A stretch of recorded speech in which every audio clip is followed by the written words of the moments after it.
हाथ छू नहीं, नैनन के जल सो पग धोए। चरण से इतने आंसू आंसू बहे कि उसमें से ही उन्होंने अपने नयन के अश्रु से ही सुदामा जी का पाद प्रक्षालन किया।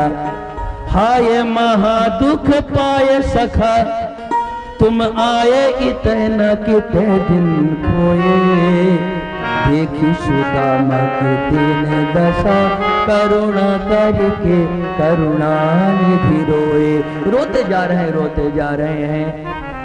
उनकी इस दशा को देख करके सब विह्वल हो रहे हैं। है धोबे लागे चरण, पखरे लागे पामा, धोबे लागे चरण, पखरे लागे पामा।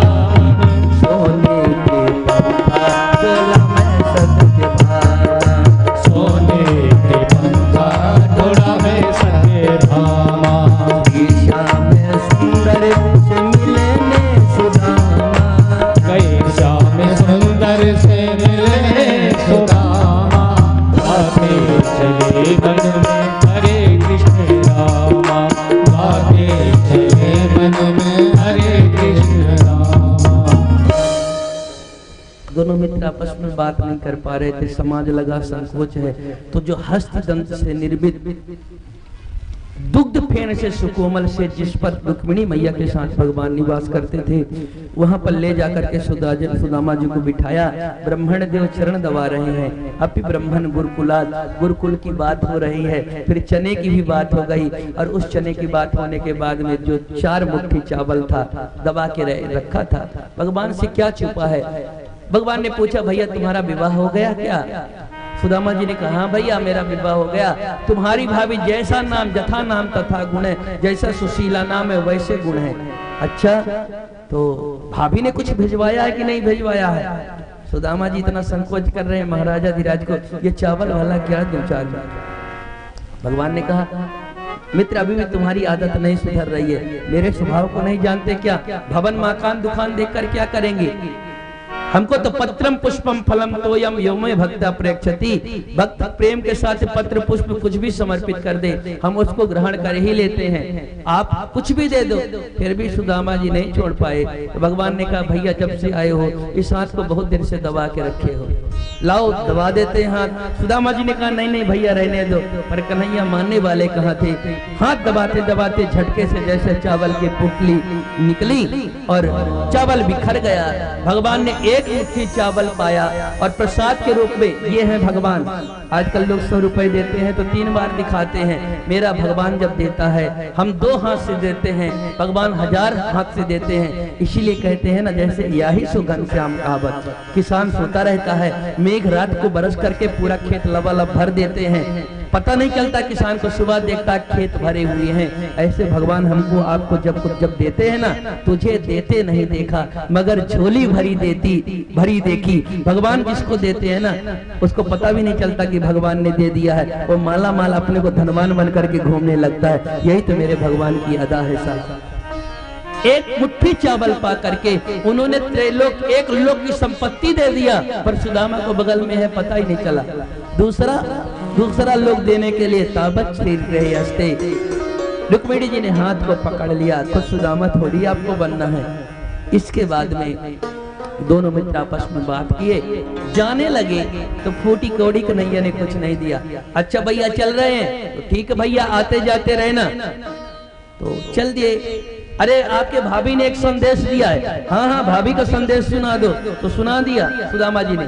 तुम्हारी भाभी ने कहा है लाला कि 1 मास 2 पक्ष में 2 एकादशी होए, मेरे घर गोपाल जी नित्य एकादशी होए, मेरे यहाँ नित्य एकादशी होती है। कन्हैया ने कहा, तो मेरी ओर से मेरी भाभी को भी जा करके कह देना कि होनी चीज हो गई, अब नहीं ऐसी होए। तेरे घर मेरी भाभी जी नित्य द्वादशी होए, अब चकाचक रोज भोग लगाता रहेगा। पर न तो सुशीला जी की बात को समझा और न तो कन्हैया की बात को समझे। वो तो प्रेम से चले आए, और जब आते हैं तब बार बार आंखों में आंसू आ जाता है, आंखें छलछला आती है। भगवान के उस चरित्र को याद करते हैं कि क्वा हम दरिद्रो पापियान क्व कृष्ण श्री निकेतन ब्रह्मबंधोरिति समाहम बाहुभ्याम परिरंभिता। कहा मैं एक दरिद्र ब्राह्मण आदम, कहा वह लक्ष्मी के पति द्वारकाधीश भगवान। पर उन्होंने एक बार नहीं सोचा कि हम इतने निर्धन गरीब हैं। ब्रह्म बाहुभ्याम परिरंभिता, उन्होंने अपने हृदय से लगाया, अपने पलंग पर सुलाया, उन्होंने मेरा चरण दबाया। एक एक चरित्र याद करके आते हैं। और जब लौट करके आए तब जहां पर वो झोपड़ी बनी हुई थी वहां पर बड़े बड़े दूसरा द्वारिकापुरी खड़ा था। पूछा कि भैया ये किसका नगर है? लोगों ने कहा ये सुदामापुरी है। उन्होंने कहा मैं तो निर्धन गरीब ब्राह्मण, मेरी पुरी कहां से आएगी? तो हो सकता भाई कोई राजा हो सुदामा, उसने मेरी झोपड़ी को हटा करके अपना महल बनवा लिया हो। तो भैया वो आपके सुदामा महाराज कहाँ हैं? उनको लगा मैं महाराज से मिलकर के अपनी झोपड़ी पूछ लूं कि झोपड़ी मेरी कहाँ डाले। तो उन्होंने कहा वो तो नहीं है, वो तो गए हैं द्वारकाधीश अपने मित्र से मिलने के लिए। सुदामा जी ने कहा मैं ही हूँ अपने द्वारकाधीश से मिलने के लिए, पर ये राजमहल तो मेरा नहीं हो सकता। तो भैया कोई है घर में उनके? बोले उनकी पत्नी है। तो उनकी पत्नी से ही मिला दो। सेवकों ने जाकर के बताया। सुशीला ने अट्टालिका से झांका तो जैसे झांक करके देखा मेरे पति परमेश्वर खड़े हैं। वो सुंदर आरती सजा करके सखियों के साथ में आई। सुदामा जी बेचारे धोती समेट के किनारे हो रहे थे। वो तो आरती उतारने लगी, उनको लगा कोई देवी जा रही होगी। जैसे आरती उतारने लगे बोले कौन है हमारी आरती उतार रही? हो सकता है महारानी हो, ब्राह्मणों का आदर करके आरती उतार रही हो। पर जैसे सुशीला ने कहा चलो महाराज अब पधारो, तब देखा ये बोल तो सुशीला रही है। और जैसे नजर उठा करके देखा सुशीला तुम, ये हीरे जवाहरात इतना, ये महल ये कैसे हुआ? सुशीला जी ने कहा इसका मतलब तुम्हारे मित्र ने तुमको कुछ नहीं बताया। बोले हमको नहीं पता। तो बोले ये सब आपके मित्र की कृपा से ये नया सुदामापुरी खड़ी हुई है, द्वारिकापुरी जैसे ही। सुदामा जी ने कहा कि सुशीला तुम्हारे मन में जरूर कोई न कोई धन की आशा अपेक्षा रही होगी, इसीलिए भगवान ने तुमको ये दिया है। अब ये महाराज महल तुमको मुबारक, मैं तो भजन करने के लिए जा रहा हूं। जैसे जाने के लिए तैयार हुए अंदर से आवाज आई, अरे सुदामा भैया कहाँ जा रहे हो? मैं तो यहाँ अंदर बैठे तुम्हारा इंतजार कर रहा हूँ। यह हमारा प्रसाद समझ करके इस सुदामा भवन को तुम उपयोग करो।